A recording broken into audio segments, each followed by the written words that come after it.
Hey everyone, welcome back. We're diving into something today, something we all come across. I mean, we all experience it, but don't probably give it much thought, honestly. Yeah. Tipping in America? I don't know about you, but those little tip prompts are everywhere. Oh, yeah, Like yeah. even those self-checkout kiosks. So it gets you thinking, how did we even get to this point? Well, it's definitely more complex now, that's for sure. Uh, the article you sent over, it's one from Marketplace. Why do Americans tip when people in other countries don't have to? Yeah. I think that gets right at that question. Right. So we'll take a look at the history, the reasons behind it, and maybe we'll uncover some surprises along the way. Yeah, the article actually starts in Europe, believe it or not in the U.S., which I found interesting. Right, yeah. The roots of tipping actually go back to 16th century Europe. You had house guests tipping servants back then. Okay. But it really kind of took hold in America after the Civil War, especially in hotels. Oh, interesting. Yeah. So think about it. Wealthy hotel guests, Yeah. they wanted the best service, the best cuts of meat. Right. And they'd tip to get that preferential treatment. Oh, I see. But here's where it gets a little complicated. This practice was also used to exploit cheap labor, particularly targeting newly freed black people. Wow. So there's a darker side to it. Yeah, it's a dark part of tipping history that we can't ignore. Yeah. And that link to the exploitation of black labor, especially black women, Yeah. it really adds another layer to the whole debate around tipping. It definitely does. It makes you Yeah. think. So as tipping spread in the late 19th and early 20th centuries, it wasn't without some pushback, some controversy. The article from Marketplace mentions how middle-class diners felt they were getting a bad deal compared to those who could afford to tip more generously. Yeah, you can imagine the resentment building, Right. right? Right. This actually led to several states trying to completely outlaw tipping in the 1910s. Wow. But those laws were eventually repealed. They were just too difficult to enforce. Wow, I had no idea. They actually tried to ban tipping. It's like America was wrestling with this idea of if tipping was fair or not. While at the same time, Europe was going in a completely different direction. Exactly. Around the 1920s, Europe began to adopt what are called service charges. So essentially, it's built into the bill, Oh, okay. which lessened the need for separate tips. No more like awkwardly digging for change or trying to calculate percentages. Exactly. Plus, European workers had stronger unions that could bargain for better wages and benefits. Right. So tipping became less of a necessity for making a living wage. That makes a lot of sense. And then, after World War II, many European countries, they established social safety nets and put in minimum wage laws. Yeah. This really solidified fair pay for service workers. So tipping wasn't as crucial for their livelihood. Exactly. It created a very different situation for workers compared to the U.S., where Yeah. even today the tipped minimum wage is shockingly low. Only $2.13 per hour. It's really low. It's the assumption that those tips will make up the difference. Right. That's not always a guarantee. It's definitely not. Yeah. And this brings us to the current state of tipping in America. Which a lot of people find to be confusing, as the article points out, potentially unfair. Right. Yeah.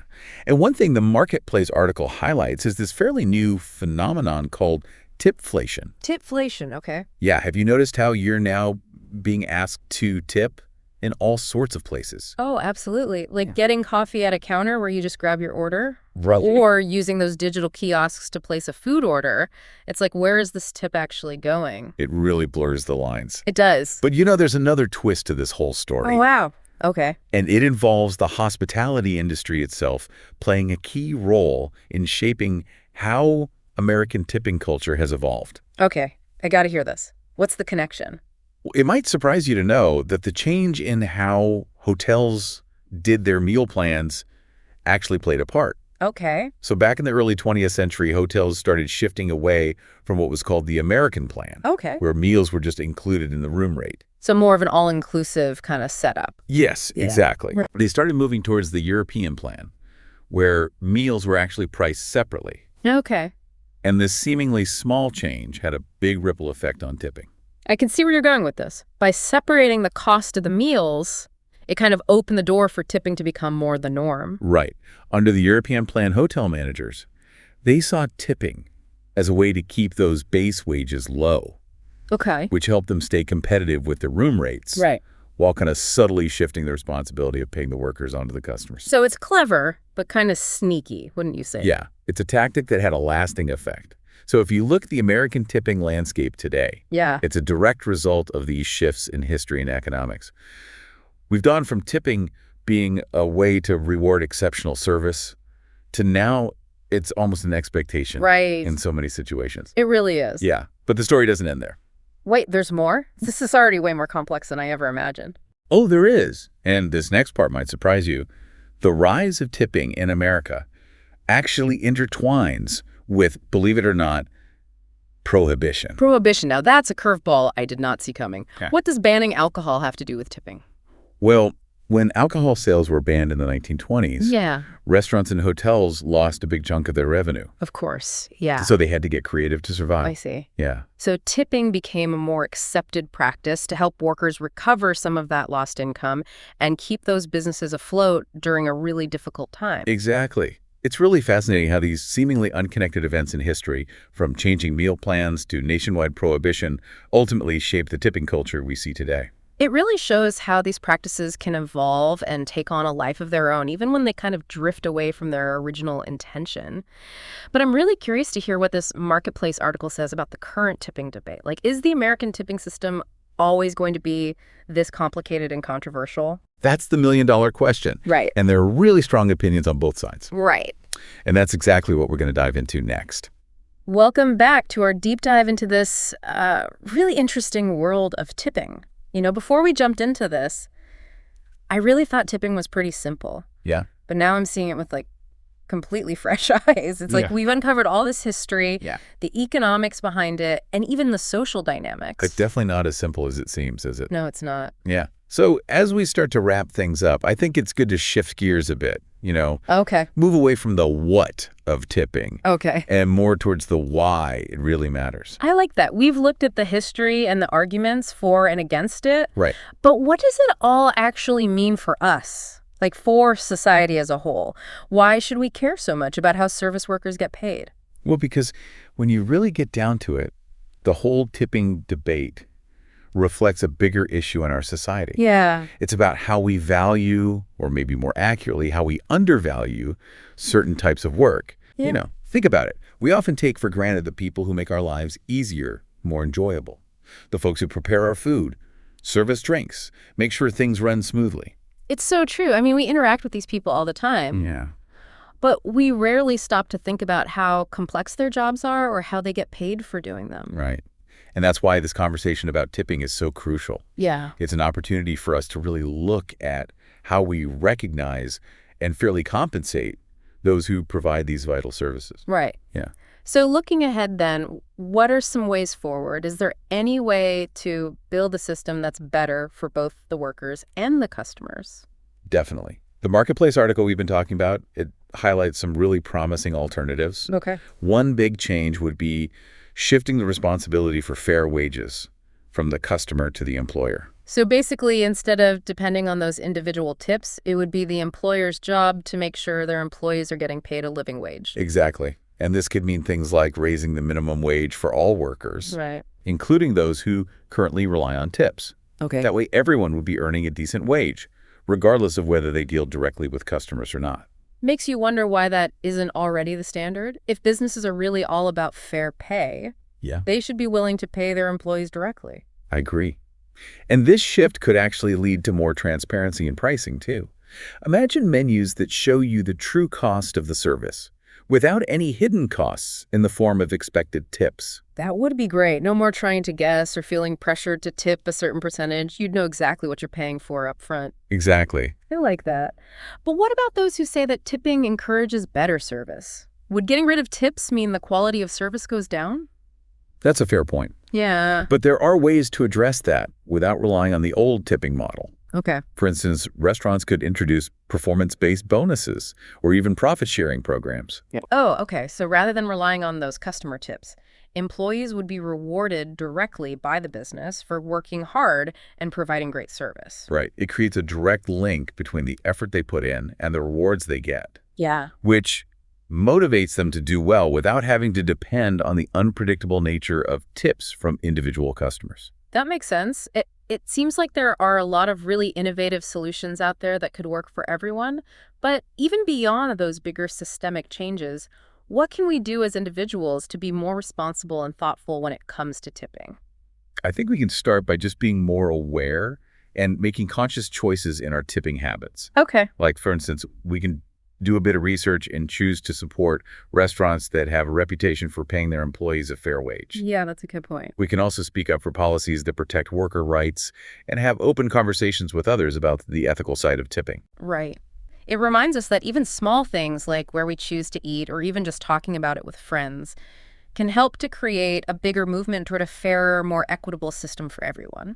Absolutely. And as we wrap up this deep dive, I think the biggest takeaway is this. Yeah. The future of tipping isn't set in stone. It's a discussion that needs to continue. Right. We need to look critically at the way things are now, listen to different perspectives, and be open to exploring new ways of doing things that put fairness, transparency, and respect for all workers front and center.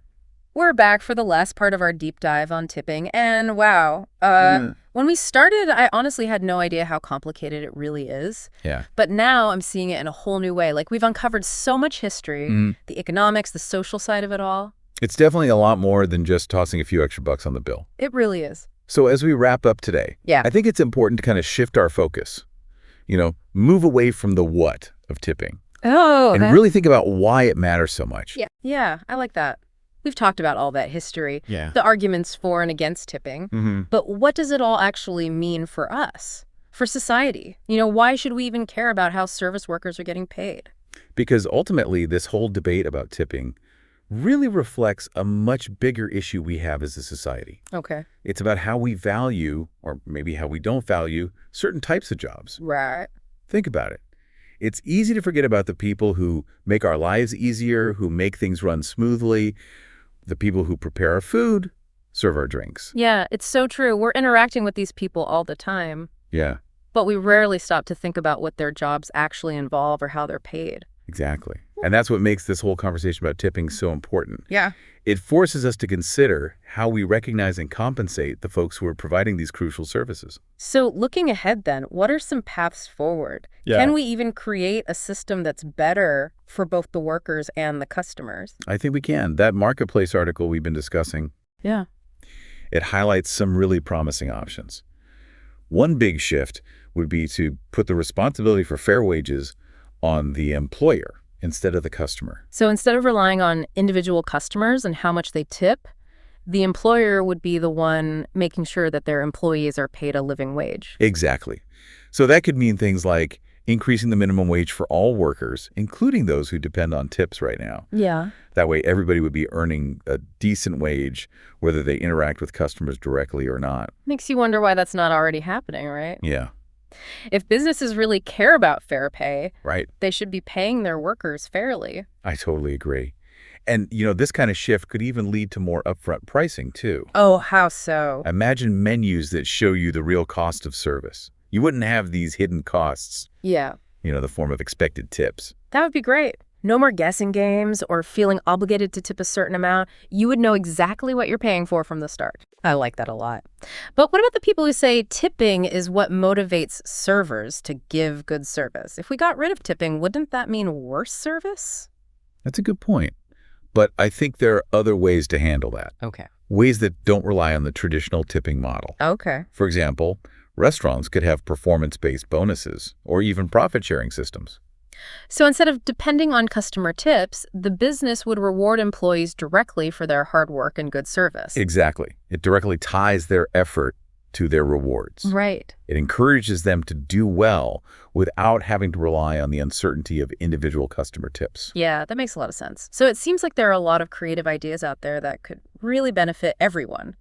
But even beyond these larger system changes, what can we do as individuals to be more mindful and responsible about tipping?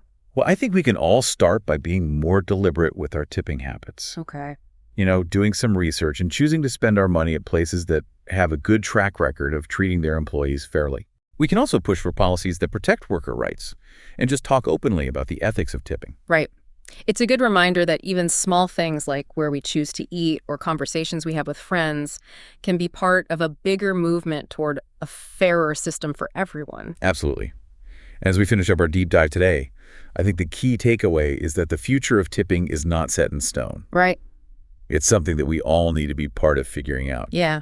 We need to critically examine the current system, consider different viewpoints, and be open to new ways of doing things that prioritize fairness, transparency, and respecting every worker. Well said. To everyone listening out there, we leave you with this. Now that you have a better understanding of the history and the complexities of tipping, what do you think is the best way to support those who serve us? How can your choices, even your voice, help create a positive change in your community? Maybe the answers will surprise you. Keep asking questions, stay informed, and be the change you want to see in the world.